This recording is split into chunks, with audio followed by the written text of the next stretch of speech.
Hello friends, आप सभी का स्वागत है आपके यूट्यूब चैनल केडी क्लास में। मैं मुस्कान आप सभी के लिए क्लास 10th का संस्कृत के दूसरे चैप्टर का ऑब्जेक्टिव क्वेश्चन लेके आई हूँ, जिसका नाम है पाटलिपुत्र वैभवम। मैं इस पार्ट का ऑब्जेक्टिव क्वेश्चन आप लोगों को कराने जा रही हूँ और मैं आशा करती हूँ कि अधिक से अधिक क्वेश्चन आप इससे याद कर पाएंगे और आप अपने एग्जाम में अच्छे से ऑब्जेक्टिव क्वेश्चन का टिक कर पाएंगे, क्योंकि ये क्वेश्चन आपके लिए बहुत ही ज्यादा महत्वपूर्ण है। अब आइए, अब हम मिलते हैं प्रश्न के पास। प्रश्न संख्या 1।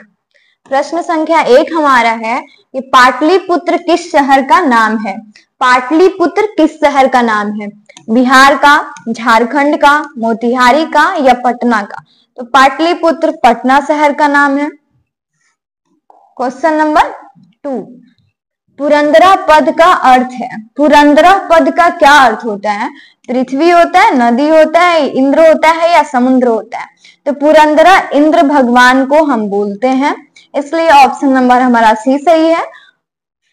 आते हैं नेक्स्ट क्वेश्चन के पास। किसके काल में पाटलिपुत्र की रक्षा व्यवस्था और शोभा उत्कृष्ट थी? चंद्रगुप्त मौर्य के या समुद्रगुप्त या कुमारगुप्त या इनमें से कोई नहीं? तो चंद्रगुप्त मौर्य के समय में पाटलिपुत्र की रक्षा व्यवस्था और जो शोभा थी वो बहुत ही ज्यादा उत्कृष्ट थी, शोभनीय थी। बुद्ध काले पाटलिपुत्रस्य नगरस्य नाम की, यानी कि बुद्ध काल के समय में पाटलिपुत्र का नाम क्या था? पाटल नगर था, पटना था, पतलीग्राम था या पुष्पनगर था? तो इसका आंसर होगा पाटली नगर था। यहाँ पाटली आप कर लीजिए, पाटलीग्राम, पाटलीग्राम। तो ये ऑप्शन नंबर हमारा सी बिल्कुल सही है, पाटलीग्राम नाम था। गोलघर कहाँ है? दरभंगा में, पटना में, भागलपुर में या गया में? तो गोलघर जो है वो पटना में स्थित है। गोलघर का निर्माण हुआ था 1786 ईस्वी में। निर्माण कब हुआ था? 1786 ईस्वी में। और ये अनाजों को सुरक्षित रखने के लिए बनवाया गया था। जो गोलघर का निर्माण किया गया था, अनाजों को सुरक्षित रखने के लिए किया गया था।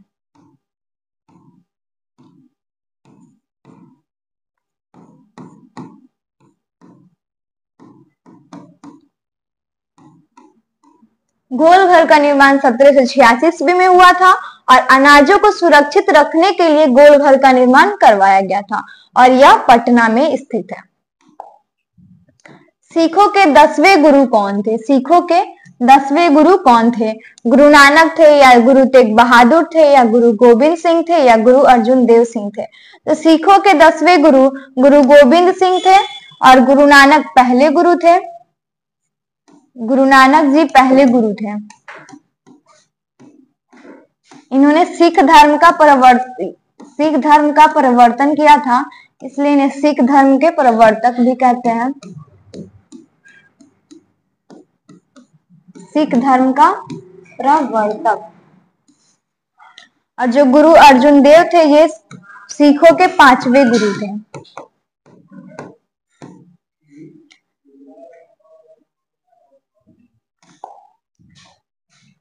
पटना में गंडक नदी पर कौन सेतु पुल है? राजेंद्र सेतु पुल, धनुष सेतु या गांधी सेतु या जगजीवन सेतु? तो गांधी सेतु पुल है।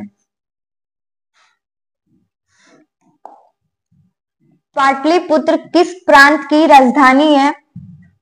बिहार, पटना, उत्तर प्रदेश या झारखंड? तो पाटलिपुत्र बिहार प्रांत की राजधानी है। दामोदर गुप्त ने किस काव्य की रचना की है? तो दामोदर गुप्त काव्य मीमांसा या मुद्रा राक्षस या मृच्छकटिक या कूटनीतिम के? तो दामोदर गुप्त ने कूटनीतिम की रचना की है। काव्य मीमांसा के लेखक है राजशेखर जी।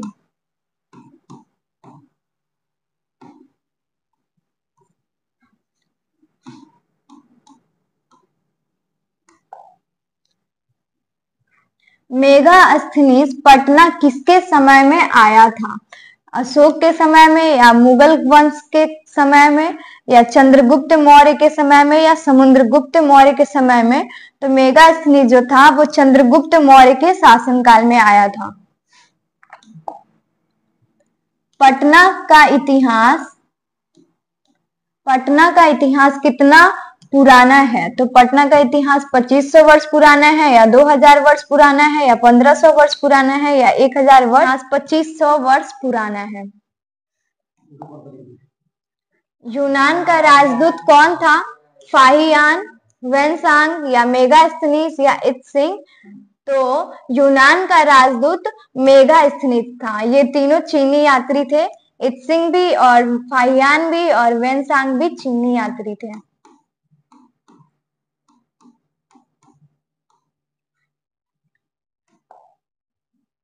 कमौदी महोत्सव किस ऋतु में मनाया जाता है? वसंत ऋतु में, वर्षा ऋतु में, ग्रीष्म ऋतु में या शरद ऋतु में? तो कमौदी महोत्सव शरद ऋतु में मनाया जाता है। पटना नगर की पालिका देवी कौन है? शीतला देवी, काली देवी या पटन देवी या गौरी? तो पटना नगर की पालिका देवी पटन देवी है। ऑप्शन नंबर हमारा सी सही है। गुरु गोविंद सिंह का जन्म स्थल कहाँ है? पाटलिपुत्रम या कालिंगम या उत्कल प्रांत या इनमें से कोई नहीं? तो गुरु गोविंद सिंह का जन्म स्थल पाटलिपुत्र यानी कि पटना है। सरस्वती कुल गृहम कौन सा महानगर था? भागलपुर, नालंदा, पाटलिपुत्र या दरभंगा? तो सरस्वती कुल गृहम का पाटलिपुत्र जो नगर था वो सरस्वती कुल गृहम था। पटना में हमेशा युद्ध, आग और बाढ़ का भय रहेगा, किसने कहा था? तो भगवान बुद्ध ने कहा था या भगवान महावीर ने या चंद्रगुप्त मौर्य ने या मेगास्थनीज ने? तो भगवान बुद्ध ने कहा था कि पटना एक बड़ा नगर तो होगा लेकिन हमेशा युद्ध से, आग से और बाढ़ से हमेशा घिरा रहेगा। पटना शब्द किस शब्द से बना है? पटन देवी से, पाटली से या पतनम से या पाटन से? तो पटना शब्द पतनम से बना है जो एक बंदरगाह का नाम है। पतन एक बंदरगाह है जो पटना में ही है, उसी से पतन से पटना बना है।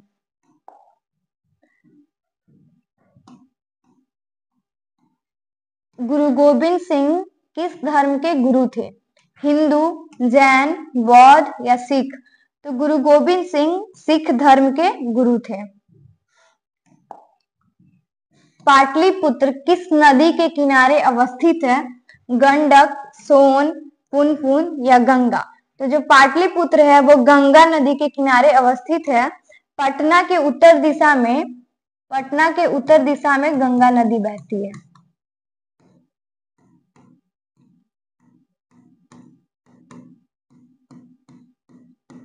गंगा नदी बहती है। ये भी क्वेश्चन पूछा जा सकता है कि पटना के किस दिशा में गंगा नदी बहती है? तो उत्तर दिशा में बहती है।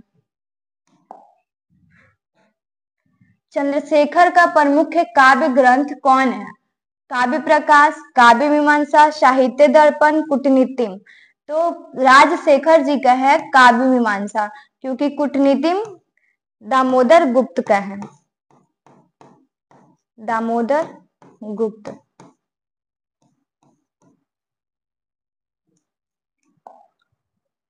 गुरु गोविंद सिंह का जन्म स्थान किस नाम से प्रसिद्ध है? गुरुग्राम, गुरुद्वारा, गुरुगांव या गुरुघर? तो गुरु गोविंद सिंह का जो जन्म स्थान है वो गुरुद्वारा के नाम से प्रसिद्ध है।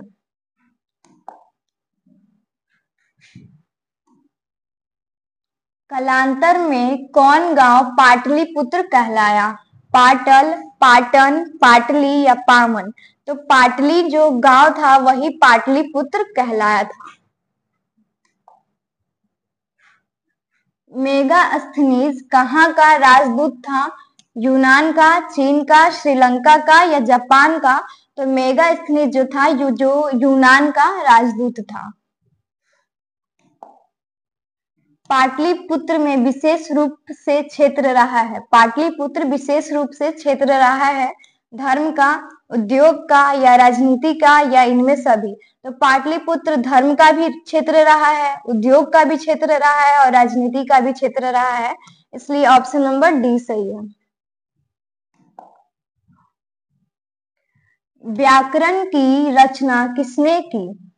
पाणिनि ने या भास ने या वररुचि ने या पिंगल ने? तो व्याकरण की रचना पाणिनि ने की है, पाणिनि ने। पाटलिपुत्र में स्थित है महावीर मंदिर, तारामंडल, जैविक उद्यानम, मौर्यकालिक अवशेष, इनमें सभी। तो पाटलिपुत्र में ये सभी, महावीर मंदिर भी है, तारामंडल भी है, जैविक उद्यान भी है और मौर्यकालिक अवशेष भी है, इसलिए ऑप्शन नंबर डी सही होगा।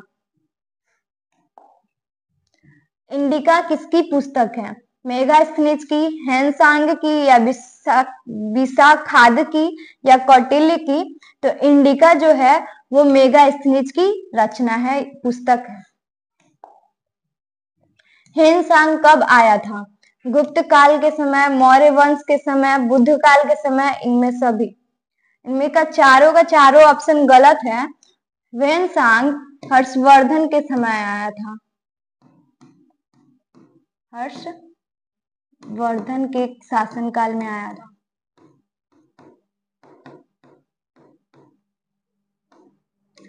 हमारा ऑप्शन ये होगा, ये गलत से टाइपिंग हो गया गलती से, इसलिए सॉरी। हमारा ये इसका आंसर होगा वेनसांग हर्षवर्धन के समय आया था। पाटलिपुत्र वैभवम पाठ में किस शहर का वर्णन है? भागलपुर का, वाराणसी का, पटना का या इलाहाबाद का? तो पाटलिपुत्र वैभवम नाम ही है जब, तो पटना ही होगा, क्योंकि पाटलिपुत्र पटना का ही नाम है। पाटलिपुत्र पटना के नाम से कब से प्रसिद्ध हुआ? मुगल वंश काल में, गुप्त वंश काल में या मध्यकाल में या अंग्रेजों के शासन काल में? तो पाटलिपुत्र पटना के नाम से मध्यकाल में प्रसिद्ध हुआ। परिभूत पुरंदर स्थानम की संज्ञा किसे दी गई है? पाटलिपुत्र नगर को, गुप्त वंश को, बुद्ध को या मुद्रा राक्षस को? तो पाटलिपुत्र नगर को परिभूत पुरंदर मतलब कि इंद्र के स्थान की संज्ञा किसे दी गई है? पाटलिपुत्र को या गुप्त वंश को, बुद्ध को या मुद्रा राक्षस को? तो पाटलिपुत्र को इंद्र की स्थान की संज्ञा दी गई है। विद्वानों ने पृथ्वी का तिलक किसे कहा है? वैशाली को, पाटलिपुत्र को, दिल्ली को या रांची को? तो विद्वानों ने पृथ्वी का तिलक पाटलिपुत्र पटना को कहा है। थैंक यू सो मच ये वीडियो देखने के लिए। हम आशा करते हैं कि आपको ये वीडियो बहुत ही पसंद आया होगा और इससे आप अधिक से अधिक ऑब्जेक्टिव क्वेश्चन याद कर पाएंगे। तो अगर आपको ये वीडियो अच्छा लगे तो प्लीज लाइक कीजिएगा और सब्सक्राइब कीजिएगा और कमेंट्स भी कीजिएगा, ताकि हम लोग का उत्साह बढ़ता रहे और हम नए नए वीडियो के साथ रोज आप लोगों के सामने आते रहे।